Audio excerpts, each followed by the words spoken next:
आज है हमारे पास past perfect continuous tense.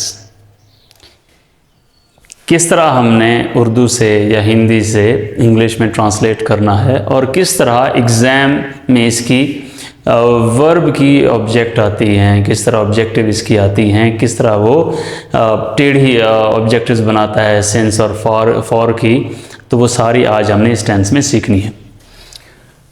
Urdu में या हिंदी में इसकी पहचान है ता रहा था, ती रही थी, ते रहे थे। अगर वक्त का तायुन नहीं है, अगर वक्त का तायुन है सिंस और फॉर का है तो यानी शाम से, दोपहर से, 2 घंटे से, 5 दिन से या 1 साल से, तब हम इसके साथ फिर आपने रहा था, रही थी और रहे थे। इंग्लिश में इसकी क्या पहचान होगी, किस तरह हमें पता चलेगा, किस तरह अगर वो ऑब्जेक्ट दे दे, फॉर एग्जांपल कि he had been going to school, कि ये कौन सा टेंस है, पास्ट कंटिन्यूअस है, प्रेजेंट कंटिन्यूअस है या पास्ट परफेक्ट कंटिन्यूअस है या प्रेजेंट परफेक्ट कंटिन्यूअस टेंस है। तो बच्चे भूल जाते हैं आईएनजी फॉर्म को देख के कि भाई आईएनजी फॉर्म आई हुई है लिहाजा पास्ट कंटिन्यूअस है या प्रेजेंट कंटिन्यूअस है, कि कंटिन्यूअस तो है लेकिन आपने देखना है ता रहा हैड बीन, अगर हैड बीन आया हुआ है तो वो क्या है, पास्ट परफेक्ट कंटिन्यूअस टेंस है, साथ में आईएनजी फॉर्म। तो ये इसकी इंग्लिश की पहचान है। ये भी एक जो है ऑब्जेक्टिव बनती है कि वो सिर्फ एक सेंटेंस दे देता है और आपसे टेंस पूछ लेता है। और सेंटेंस स्ट्रक्चर सब्जेक्ट है हैड बीन और वर्ब के पहली फॉर्म के साथ आईएनजी और ऑब्जेक्ट, उसके बाद अगर वक्त का तायुन है, वक्त दिया गया है, वक्त का नाम है या पॉइंट ऑफ टाइम है तो आपने सिंस इस्तेमाल करना है। और अगर वक्त की तादाद बताई गई है, मिसाल के तौर पे अगर 2 घंटे, 3 घंटे, 4 घंटे बताए गए हैं तो आपने फॉर इस्तेमाल करना है। अगर 1 बजा, 2 बजे, 1 PM, AM इसका बताया गया तो आपने सिंस इस्तेमाल करना है।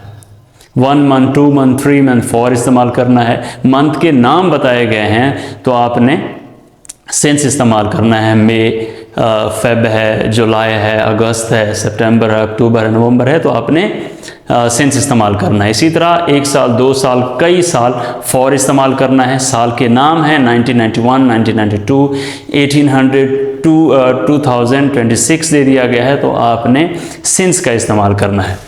यस्टरडे है, टुमारो है और चाइल्डहुड है, बॉयहुड है, इनके साथ आपने सिंस का इस्तेमाल करना है।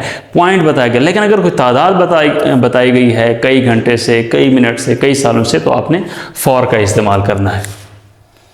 वो अखबार पढ़ता रहा था, he had been reading the newspaper. वो अखबार नहीं पढ़ता रहा था, he had not been reading the newspaper. क्या वो अखबार पढ़ता रहा था, had he been reading the newspaper. क्या वो अखबार नहीं पढ़ता रहा था, had he not been reading the newspaper. वो अखबार क्यों पढ़ता रहा था, why had he been reading the newspaper. तो MCQs इसकी क्या हैं, वो है मेन, वो सिंस और फॉर। सिंस और फॉर दे दिया गया है जैसे कि हमने प्रेजेंट परफेक्ट कंटिन्यूअस टेंस में किया था। सिंस और फॉर, पहले क्या है कि सिंस और फॉर कैसे लगने हैं, दूसरी चीज जो है उन्होंने दे दिया है कि रेनिंग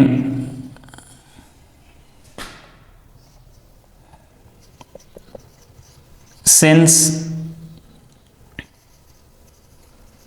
नाइट।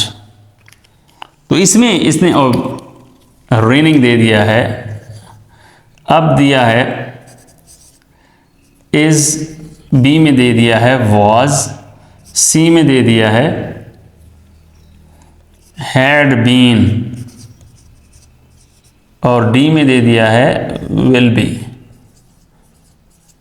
तो अगर बच्चा सिंस और फॉर की तरफ नहीं देखेगा, सिर्फ रेनिंग की तरफ, आईएनजी फॉर्म लगी है, इज, वॉज या विल बी, इन तीनों में से एक ठीक है तो वो इस पे निशान लगा देगा, उसका जवाब गलत हो जाएगा। आपने देखना है सिंस और फॉर आया हुआ है, लिहाजा हमारे पास क्या है, हैड बीन एक ऑप्शन है जो कि परफेक्ट कंटिन्यूअस टेंस है।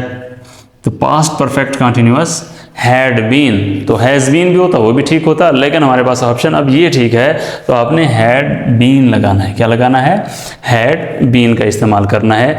इसी तरह सिंस और फॉर का इस्तेमाल मैंने आपको बता दिया कि टाइम, पॉइंट ऑफ टाइम के साथ आपने सिंस लगाना है, वक्त के नामों के साथ सिंस लगाना है और पीरियड ऑफ टाइम के साथ आपने तादाद जहां बता दी गई किसी चीज़ की तो वहां आपने फॉर का इस्तेमाल करना है।